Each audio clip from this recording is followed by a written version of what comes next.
You know what I'm saying? I'm doing lives. I'm doing the podcast. I'm doing both. I'm doing both. So I just clicked onto the live. So I want to thank everybody right now for hanging out with me just a little bit on this Sunday. This is Samin, and welcome to the Sam Maya show. I appreciate you hanging out right now. And this has been something a lot of fun. I'm like shaking like what is it? Now this has been something that's been a little bit of a challenge, and it's a good look. It's a good look of a challenge just to see if what could happen to spark some stuff, and some things have been sparked. And I shared this the other day, but I think this is 74, 75 today in the game of doing 90. And now I'm thinking that 90 might come into play around New Year's. I didn't do the math. So is my life right there. Like I didn't, somebody else would have done the math and had it mapped out and have some celebration planned. No, I just was like, I'm gonna do 90. I'm gonna get myself going, create a habit or create a habit around this, which I believe I have. I believe I've created a pretty good habit with setting this up every day. Like every single day, Mike has to go back. I screw it off and I hang it up behind me. This device has to go back over there. The camera has to reel itself. The computer, everything every day has to move, and it's getting quicker and quicker. You wouldn't know because my lights went out the other day. You know what I mean? Still having some of the same mistakes, but same mistakes that I had prior, maybe a month or so ago. I get a little lapsed, and then I don't charge the battery. It's cordless. This whole device over here, I have to do a video on my setup because my setup is pretty dope. But maybe I'll just take a photo to let you on that side see what's going on over here because it's pretty nice, and it's all on wheels, and it works in my home because my home is just so. I'm that person. It's not perfect, but it's just like I got a coaster for you. I'm definitely like what? Let me go get a coaster, and it's a certain kind of a coaster. It's a coaster that works in my space, not wooden and cork. It's I don't know if they even make those anymore. But I got my tree. I got my tree a little bit more in to the shot, but it might be distracting because it's a lot going on over there, and it's a pretty little tree. And last year, my tree was ridiculous. It took up way too much real estate. Now it's looking more normal. It's looking normal, and that works for me. But what I wanted to share, but I got to look and see what my title is because I talk so much. Meeting makers make it, right? So meetings, I'm in 12-step program. I'm in a few different 12-step programs, and I'll get to that. But today, what hit me is that I'm tired, and not like I'm tired because I'm sleepy, but I'm tired because I'm just like tired. It's some things happening, and I know how to do the stuff and to strike my moves and pump myself. I know how to pump myself up. Not into the pumping my not pumping yeah, right, pumping myself, but I know how to get it. I know how to turn it on. I know how to do that. So I can pass with some of that. But it's just like I'm wearing down. And what I get is that what I've chosen to do is show a certain amount of poise, control, focus for the family, for the people, right? My mainly my daughter, and also my partner in the world of like what it means to be a man, and what does a man do? Like, do I tell my girlfriend like, listen, I'm a little overwhelmed because I don't know where the world is going. No, although that thought might be in there, and I can't even say that it is, but what I know about humans, it can't. It's almost impossible for that not to be there. And I'm just in a space where I don't turn it on and pay it any attention. Like I can't, or I'll lose it, or I'll be too frightened, or I'll just shut down. So I just like, this works out. This will be fine. I make jokes. This is like the apocalypse. This is Walking Dead. Look at us with our masks. Blah blah blah blah. And so in that space, I'm realizing that okay, very much like the swan, right? You see the swan on the lake, and they just brown little swan. I'll claim that floating across the water, and it looks so very graceful.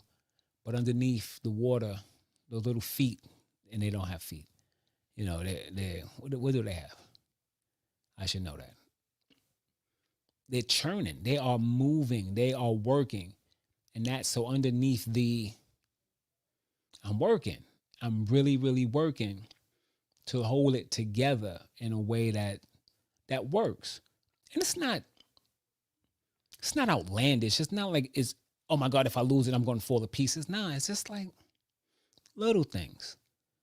The temper, the smile, the person cutting in front of me, like not just in traffic, like at my daughter's school, cutting in front of me without even acknowledging that they cut it in front of me.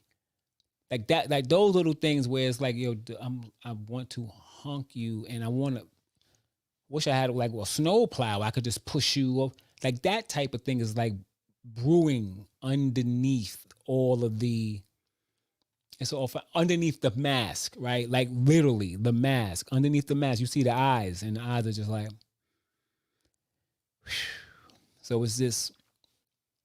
I don't like the word a lot. I don't like that. Like it's a lot because that just leaves it up to whatever, right? It leaves it up. It just leaves it open and open ended.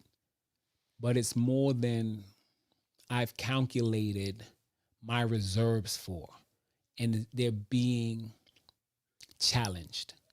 You know, like a bank account. Like if you got a bank account, and you got $10,000 in a bank, and money is going out and no money is going in. It just starts to get a little bit low. And when it hits that certain number, and you got for me, I got a certain alarms on my phone. If it's like your balance is here, and it's like, is it? I'm like, oh, well, you know, like the balance is low of my poise. It's getting low. It's getting low. And I don't know why, because I don't go many places, but it's just over time. Like I need a vacation. I'd like a vacation. I don't need one. I'd like one. I like to go somewhere warm. I like to just like toss my phone and let it skip like a rock across the, you know, and just toss it and be off grid for 3 weeks. 3 weeks would be a nice amount of time just to be off. So that's the space. That's what's going on.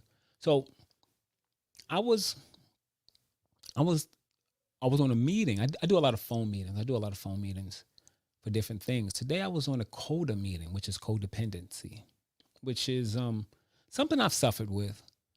But I'm not gonna say I've suffered with. I've experienced it. I've experienced being codependent, especially in relationships to women, being codependent, but also to like my friends, my boys, being codependent, like being a sidekick, but also not just being a sidekick, but being like, okay, well, I'm cooler with him around, or when this person around, I emulate. I need these people to be around, and in a way that starts to get unhealthy. So the guy stuff was easy. He was like, okay, that's your boy.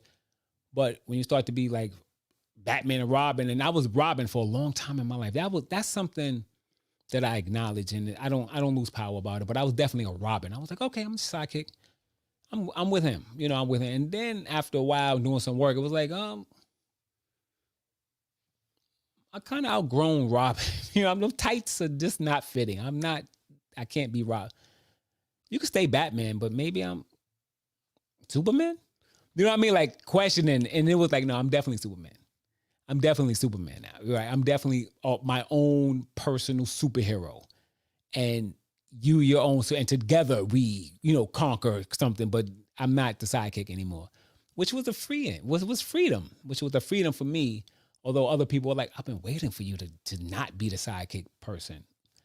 Anyway, but that codependency for that was, and I don't know that it was harmful. Peer pressure came along with doing certain things like smoking weed, hanging out, doing certain things, or what happens when you have peers that are doing a certain amount of things. If I had peers that were coding, I'd be like, yo, I code and I know how to do, and I don't know anything about coding. But like in that world, but my peers were doing certain things. Oh, we're hustling right now. Okay, let's go do that. That's what we're doing right now. That's we're done. And of course, the one or two who were doing the other thing was just like, nah, we're gonna do this. So that was easy that was clear, that was upfront, and I was like, I don't want to do that anymore. The women, But the women for me, with the codependency and a partnership, and where I start to see myself in this relationship, and that's a difficult space to evaluate if it's codependent or is it we're just all we're together and we love each other and this is how we rock and this is how we roll and we take care of each other. But isn't it starting to get codependent? And I knew it was getting codependent with certain women when it ended, and it was still like I didn't feel right, or I didn't feel, Jerry Maguire, like you complete me, which is like, for real, that's a lot. That's a lot. But I've been in that space where it was like, oh, yeah, I'm better. You know what I'm saying? I'm better with you. I'm better with you, which is a thin line because some people are better. Like anybody dating me is better. Is better when they put two shots of Samin in. It's like I elevate.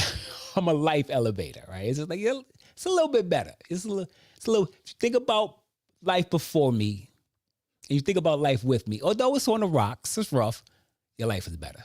And that's not an advertisement. That's just a fact. But like to wake up and feel that and need that, and actually that was ridiculous, but very, very close to the truth. Like the truth, not just my truth, like the truth.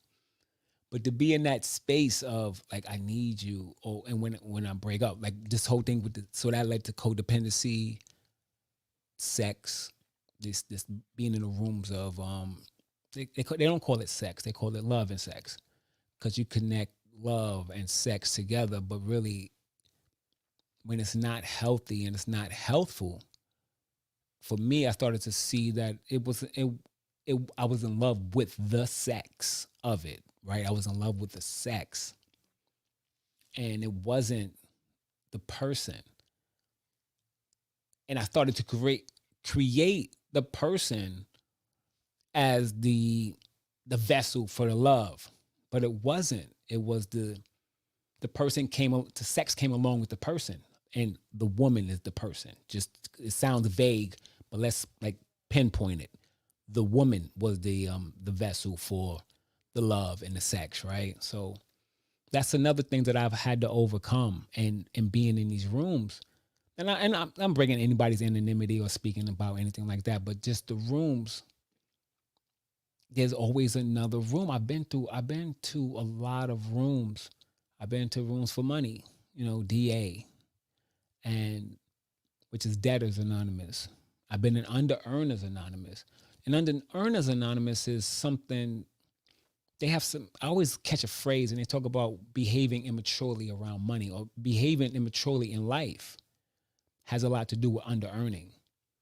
And I've experienced that. I'm not in that position now. My partner, we've talked about that. She's clearly in that position right now where it's like, what's really good? What's happening? And we've spoken, this whole thing about marriage that's come up in the last couple of days. I've had some flat conversations like, listen, this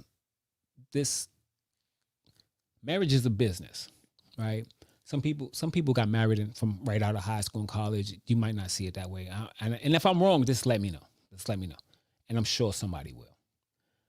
But it's a business, right? If it wasn't a business, you wouldn't have to sign contracts and wouldn't have to go. You have to do the contracting. But it's almost like this company, what is it? Google taking over YouTube. Like you kind of acquire a business, you join together and become like a bigger and better business, and your range gets wider, right?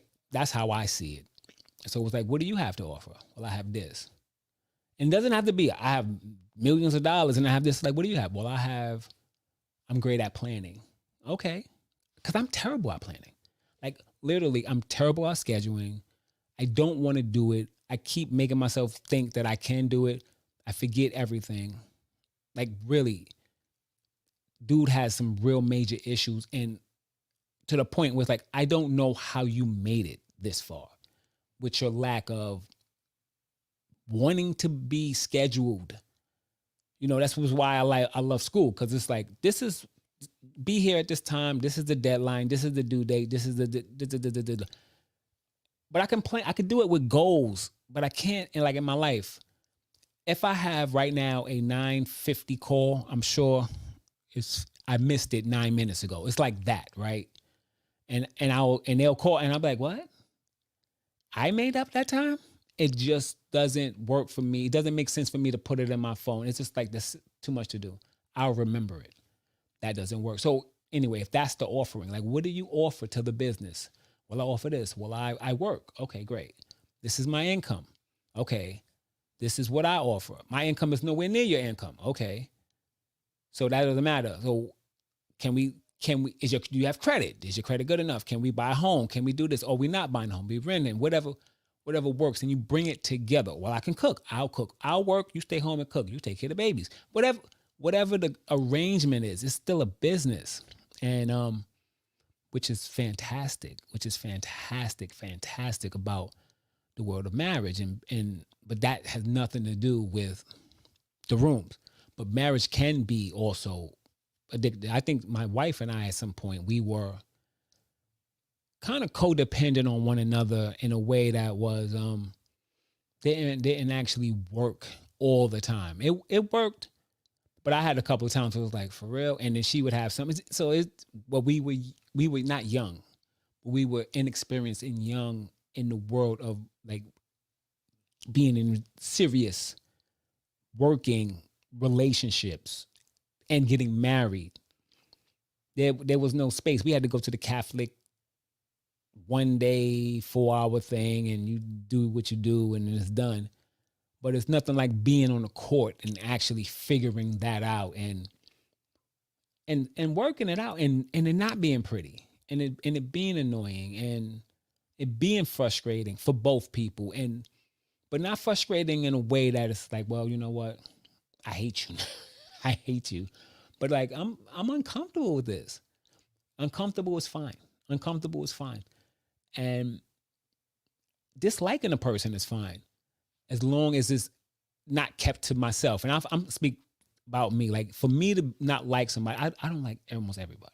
That's just part of my design. For 5 seconds, it's like, who are you? Why are you talking to me? Why is this? And then it's like, but that's not the me, right? That's the same person I want to hit the neighbor with a mug in his head. That's that thing. But once it gets through, it's like, oh, this is what we're working on. Okay, this is the plan. This is what we're going to build. This is how we together can help each other and create something that's workable. And it isn't perfect. It is not always workable. It's workable because I'm an independent person. She's an independent person. Now I'm speaking about even my partner now. We're both independent. And we bump heads a lot, but we bump heads in a way that works because I'm 100%. This is who I am in a relationship. So I'll give you a perfect example. Just happened. Her dad's needed to borrow her car. So he's had our car for like 2 weeks. This is like live right now. Doesn't bother me. Nobody's really going anywhere. I take Cyan to school. I take Cyan here, there. She needs to borrow the car to go help her mother do some stuff. It's fine. Father has a few cars, but now they're getting old. He has like a classic Corvette, as old as she is. Like, he bought it. His gift about his baby was he got his own baby. So it's 40 something years old. So that's happened. So the other day she asked me 2 days ago, she says, well, my dad just put a new engine in the car. I'm like, I just put new tires on the car. And I'm like, should we just buy a new car? Not a new car, like another car, but a used car. Maybe something like 5 years old. She's like, no, my car's fine, blah, blah, blah. She gives it to him. He's like, yo, the engine is gone. I'm putting a new engine in. Okay, that's very generous. I love their relationship because I hope, and I mean this, I hope to be who he is for her to Cyan, right? Like, because he gave her some drama, he left the mom, and all of that stuff is, mom and the dad are not together for whatever their tale is. but their connection is just so dope to me. Like, wow, he really represents for her. He helps her out. He's blown me up for her, and I had to be like, yo, okay, respectfully, but that doesn't work. And I had to have, let's get together, let's have a conversation, because yeah, you kind of playing me, and that's not. She's telling you half truth. She had a space of like representing me to the dad, and the dad didn't know what was going on, and that got smoothed out, and our relationship was like, right. So I love their relationship. Car, put a new engine in, and she asked me, "Well, you mind if I let my father keep the car for a little bit, while so he doesn't have to buy a new car right now, because his other car, his 40-something-year-old cars are now dead." So I'm like, "Sure, I don't, what do I care?" So she calls him. I can hear the call, right? I can hear the call because I'm nosy. I'm listening. I'm not intentionally listening, but I'm listening because this is a small 600 square, six and change. You can hear anything. So she's like, "Oh, Dad, I was thinking, you can have the car until I go back to work." That's not what she said to me. That's not what she said to me. It's not what she said to me. Cyan is out here. Cyan hears it. Cyan looks at me. Cyan's the instigator. She's like, you heard that? And I'm looking at, I'm looking, I'm like, trying to keep it cool. I'm not going to make it a thing. Word. So a few minutes later, she comes up. She's like, "Yeah, I called my dad. I told him about the car. He could borrow the car. He could keep the car for now." I was like, when y'all go back to work? Because I heard you say something about he could keep the car until you go back to work. She was like, "Oh, yeah, about 4 or 5 months." 4 or 5 months. 4 or 5 months. Like, who? That wasn't what you said to me. No, I did. I'm like, no, you didn't say that. And then I got that, that's my fault, because I needed to ask more questions. When she gave me that offer, right? She said, "Do you mind?" "No, I don't mind." But I didn't give her time. I'm thinking another couple of weeks, 4 or 5 months. And it's not seriously a problem with her holding my car, except for the fact that I have to go run. I might have to run an errand quick and come back to let her go do something. And if you only have one car in your family, this might sound like, what are you talking about? Who cares? I don't have. I met her. She had her car. This is her second one. This is my second one. I've always had a car since I've been out here, and I have it that in order for you to live out here in the suburbs, you need to have a car, and it's better if you have your own car. But there's something intimate about sharing a car. I mean, it's really 98% of the time it doesn't even matter. We either together, like buying a Christmas tree the other day, or I'm taking Cyan to school. I'm going shopping for food. I'm coming back home. I literally don't do anything else. Or I go to my office sometimes. And that's like a set time. Other than that, the car is just sitting there idle. So it's not a problem. But it was. And so we had to talk about that. I'm like, yo, that's not what you said. So now I don't want to make her wrong, but I'm tight a little bit. I'm a little bit tight. Because I'm always questioning, am I people pleasing? Am I people pleasing? And to me, a people pleaser is a manipulator. Like, am I doing this? Am I making this like it's okay so that I can get something back? Maybe even if she thinks I'm a good guy. Like, oh, she thinks I'm so sweet. She shares with her friends. Like, oh my God, he doesn't even care. He's so loving. That is enough to make me be a people pleaser and make it okay, but sometimes it's not. And this is all this is the jargon, and this is the language of these rooms, right? When you're in these rooms, you start to really connect to like, oh, that is a thing, which is something I lived without knowing that it was a thing, right? That I didn't know that was a behavior that I was exercising. I didn't know that I was being phony. I thought I was just being a nice person, and then getting mad about some things. Like, why am I so mad about this? Yeah, because you got a resentment. Why? Because you really didn't want to do that. No, I did. No, I wanted to do it, but I wanted something on the other side. I wanted some type of acknowledgement or some honor or a parade. And I wanted to be like the grand marshal of this parade of how kind I am. And I have to check myself for that, because I've done that a lot. I'll bend over and kiss my own backside just to show you, look at me, I'm just so easy and flexible. And I'm not, though. I'm really not. So that came up and we had this beautiful conversation about this. And she was like, "Well, I didn't even think that it was a problem." I was like, "It's not a problem." I said, "But you didn't say 5, 6 months, 4, 6 months. You didn't say any of that to me. You said, until a little while." And I didn't. And I said, "But I didn't ask you.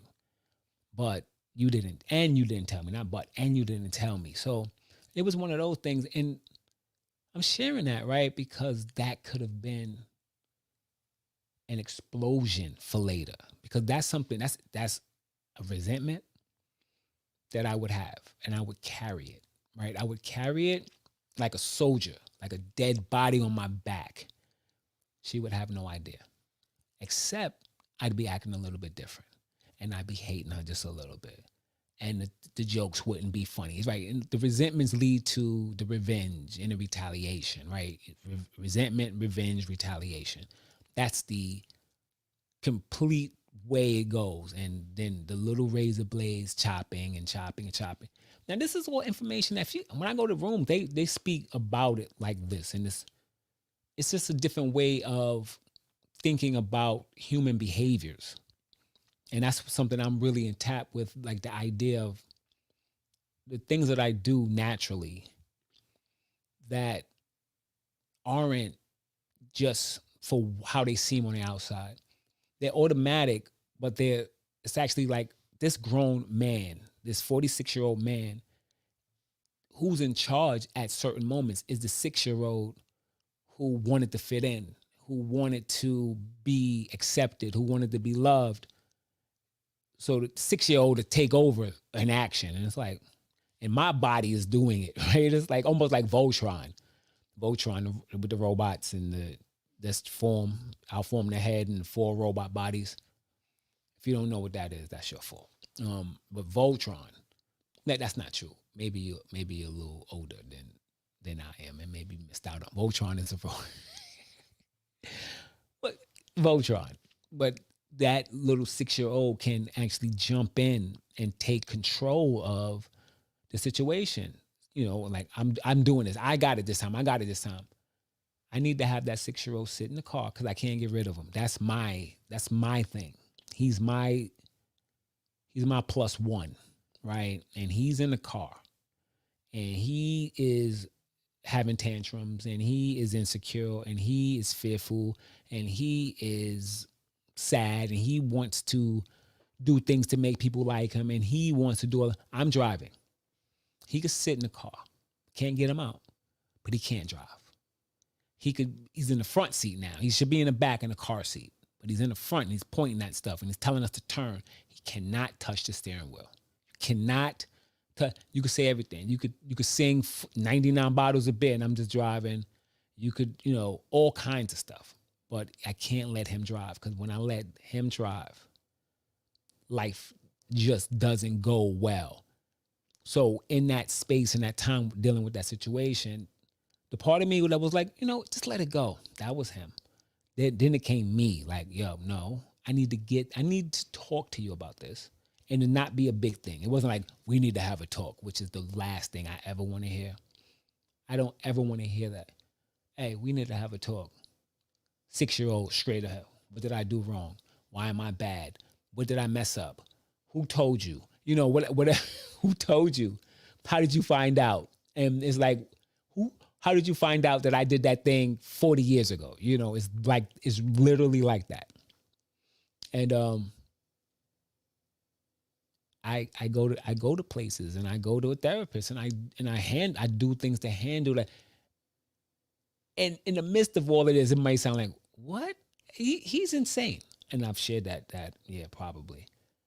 But these are the little things that I constantly need to work on so that I show up in the world like, it was good. I got it handled. I can handle it. I can understand everything that you're saying to me, and I can be right here with you because I need to take what's there and I need to actually break it up and sort it out and filter it and really take what's there for me and then own it. And that's just one of the processes that I've been in. And I've been doing this for the last 17 years, and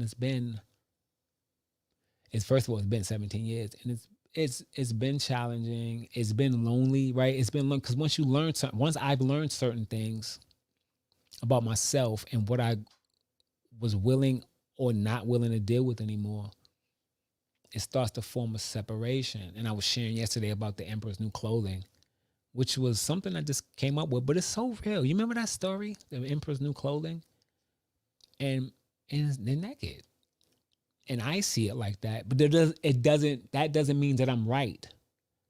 That doesn't mean that, it doesn't mean that I'm wrong, right? But it's just like there's some norms that I abide to, and then there's some things that I don't even have to let you know the reason why certain things don't work for me. It's just that I'm being responsible for me. And going back to being codependent, it me being responsible for me is gone. And now I'm expecting you to be responsible for me. And I've been in those relationships where I expected her to be responsible. I expected some of my boys to be responsible for me. Like, I expected you to take care of this.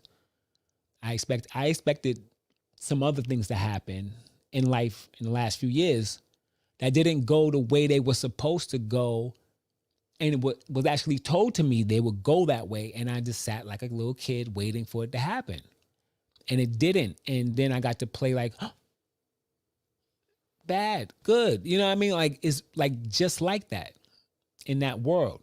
And some of it was bad, right? But I can own up to myself, like, yeah, but you kind of sat down and watched things happen. And there were things that I could have done that I chose not to do. I chose not to do something because I didn't want to be bad. So that bad good, which doesn't actually work, because it's like, it's like a 6-year-old. But anyway, that's my journey. Those are the things I'm working on. That's what's up for me. And that's just something that came up for me today because I did this meeting that I hadn't done before. Like on the phone. I've done them in person several times, but I hadn't done a live one like on the phone. And I got back in touch with that. And when I sat there and listened to it, I was like, wow, these are live people, live talking. And I got to sit there and think about like what is actually being said. And whether I disagree or agree with it, if I agree with it, great. And if I disagree with it, I'll always say, well, why? Why does that bother me? Then I have to filter it through and see that, oh, that person is sharing something that sounds like you, and you're uncomfortable. So, I mean, and you're uncomfortable. And it's not fun sitting through discomfort. It's necessary. It's necessary because when I can sit through the discomfort, when I can sit through it, then I don't have to act out. I don't have to get high. And if you get high, that's your thing, you know, but I don't have to have a drink because I had a rough day. I get to sit there and go, why was this a rough day? What happened? Who said what? Why did you let that go? Like, that's my thing. Why did you let that pass? Because now I'm tight. Why are you tight? You said you could have said something, but you didn't. Why? You don't want to be a black man saying stuff. You know, like it could be just that simple at times. Like, I didn't want to be the only one. So then shut up then. You let it happen. So how can you go back and clean that up? Because you let somebody believe something that wasn't the truth. Because they're going to say that to you again, and it's not okay. And so unless you're committed to being that person, you got to clean that up. And I have to clean it. And I'm constantly cleaning things up. Constantly cleaning things up. Because one, I make lots of mess. And that codependency, I let people get away with stuff that doesn't actually work. And it gets to a point where like that doesn't work at all. And now I need to, hopefully I can let you know calmly. But if I let it fill up too much, I'm like women, you know, you let it pass. He leaves a sock on the floor and you spaz out. It's not about the sock. It's about the putting the phone away was the moment you came in the room that you let that pass. And it's about, the money. It's about all the little things that you let go past. And then that one little thing explodes it. And I have the same potential, and I let it build up. But I know better than that. So I constantly work to do like, let the pressure out constantly. So I'm the dude that's like, we need to have a talk. Don't ever say that to me though. But we need to have a talk. And you can say it to me. We need to have a talk. Something's not working. What's the plan? Like, what exactly is happening right now? What was the idea? Because I I don't understand what's happening because I thought I was under the impression we were doing this, but now we doing this way over here. And I need you to get me from where I thought we were going and where we talked about going and where we talked about being to where we are right now. And I need us to have a conversation. And it's not a beef, it's not a problem, but so that's me. That's a relationship with Samin is this talking, it's all day long. So it's all day. Like what? What's happening? I'm checking in. I'm checking out. Checking it back in. Pressure relief. Always need to know that we're going, like checking the map, right? Like checking the GPS to make sure we're going in the right direction because, 1/16 off will, in 2 hours of 1/16 off in the wrong direction, will lead us to another country, right? And it's real. It's really serious like that. Just that little bit of a misdirection in the plan, and it's subtle. You wouldn't even know. You would not notice 1/16. But over an hour going 1/16 the wrong way, you will actually be in another state. Like that's facts. So depending on where you start and where you at. But that's not getting you. If I need to be over here, 1/16 a little bit to the left will get me somewhere I don't want to be. That's why I constantly have to check in. Like, oh, where we going? Oh, we gotta let's tap it back over. Let's tap it back. Keep tapping. And I'm open to be tapped as well. But don't tap me. Anyway, love, love, love your daughters. I'm gonna wrap up right now. It's Sunday night. I appreciate you hanging out with me just a little bit tonight. Take fantastic care of yourself. Take fantastic care of yourself. You know what, Cyan? We went to go get her some ice skates. This is her 4th pair of ice skates since she's been in, I guess, kindergarten. So I guess that's about right. First time I gotten her the one that they were like 4 sizes, right? You could stretch them. But now she's getting like figure skates and they're nice, and she can skate really. She's pretty good. She's not like, is Dorothy Hamill an ice skater? Yeah, I think so. I'm gonna rock with Dorothy Hamill, but she might be a gymnast. Anyway, she's pretty good though. Way better than me. I can't skate. But they're moving up. So we bought her some new ones today. I bought her a new pair. And I started to feel something with her. 3 things happened.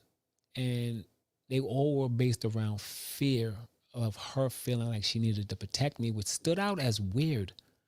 One was about a jacket I tried on that had the tag on it, like the button that said, like right around the chest, it said, like if you try to steal it and you try to pop this off, it's gonna like ruin the shirt. It's gonna ruin the it was like a Carhartt jacket. So that was one, and I had it on, and she was like, "What does that say?" And I was like, "Well, it says it's gonna let off a dye." She was like, "You gotta take that off. I don't want the dye to go on you." I was like, "It's not gonna go on me. What are you talking about?" She's like, "Can you take that off?" I was like, "I'm trying to see what this looks like." So didn't mean nothing. And it was like, okay, that's light. So we drive somewhere else, and now we're going to get us something to eat. And I'm playing an audiobook. I listen to a lot of audiobooks, and I play them in the car. So she'll listen to audiobook or like some inspirational talk from somebody, But I was listening to The Outlier by Gladwell, Malcolm Gladwell. I think that's his name. And so off the phone, it plays in the car, and then I get out the car, and it starts to play on my phone while I'm walking. We have to go food shopping, so I have the food list on the phone, and Malcolm Gladwell's talking, right? So I'm trying to get to turn the app and go to Audible and find where I can just pause it. She's like, Dad, you gotta get out the street. It's dangerous. I'm like, what are you talking about? I'm just, you shouldn't be playing with, you shouldn't be texting while you're in the street. I'm like, first of all, we're not in the street. We're in a parking lot. That's one.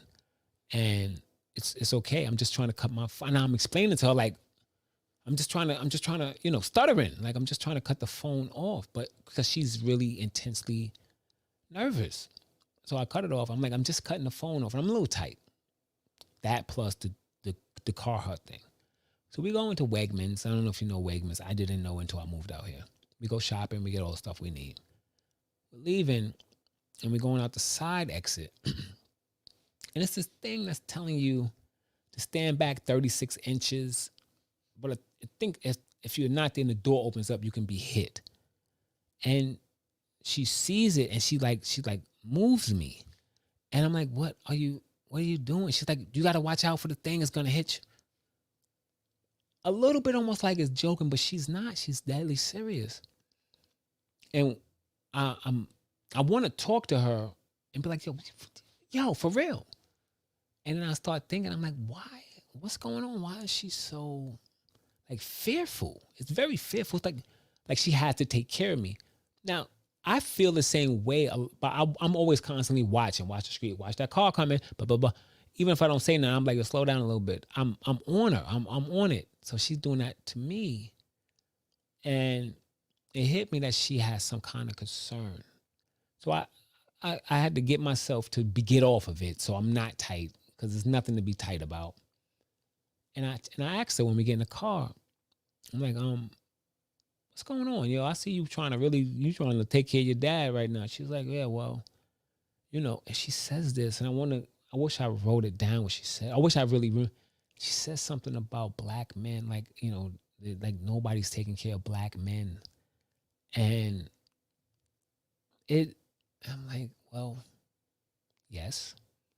But I didn't say, I'm like, where what? She's like, and it's not like that's a conversation she and I have. That's not even a conversation in a house. But that is the conversation, right? So I'm not going to pretend that that's not a truth. Is it the truth? Did I want to take that from her? Yes, and I said, well, that's not something that we really need to be concerned about, because facts, if it is something to be concerned about, it's no sense in being concerned about it, right? There's no sense of her being fearful, because if it happens, it happens. Being fearful about it is not going to stop it from happening. And I don't want my little girl to be fearful that every time her dad is away from her where she can't protect him. Yeah, that's something right there. That's hitting me, because that's really what was there. And when she said that, it really, I didn't want to cry, but I felt it like, this is yet another black girl, young black woman concerned for her black man. Like I'm man to her, and I'm dad, and I think mother is the name of God on the mouth of children. I don't know what father is, but in her situation, right, I'm it. I'm it. From beginning to the end, it's me. And so that's it. And this is a newer behavior that I can't say I've ever noticed. There's other little things, like she's always like telling me to drink water, right? She's like, you need to drink water. You need to drink water. You're dehydrated. Your kidneys. What are you talking about? My kidneys. And I'm thinking she's getting that from science and something like that in school. But there's other little things that are developing in a way. And plus, she's getting older, right? But that was something, and that brought up that feeling of the world who doesn't know the concern of like a black woman for her man who goes out and not knowing. Maybe she's laying alone wondering for the best of reasons, right? Not like wondering because he's some knucklehead, but like wondering, like, where's my husband? He's supposed to be back by now. Or a mother, like, where's my son? He should be home. Like, what's going on? Or the dangers or the fear of that. That is something I didn't want her to have. And it's here, right? It's here. And I have to look at that and actually put some time towards figuring that out, because it's not something I need her. She's 10. I need her to be 10. I need her to be of the world. I need her to be free, right? For whatever that is. But I need her not to be concerned about her dad being killed and like electrocuted. It's like little, like you think that's gonna kill, like you think that's gonna get me? You think, I'm gonna get hit, I'm gonna get run down? Like, are your senses that active, that you're concerned for me surviving.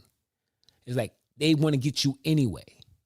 And that's just something that came up. I wasn't even planning on talking about that. That just came up for me. That happened today.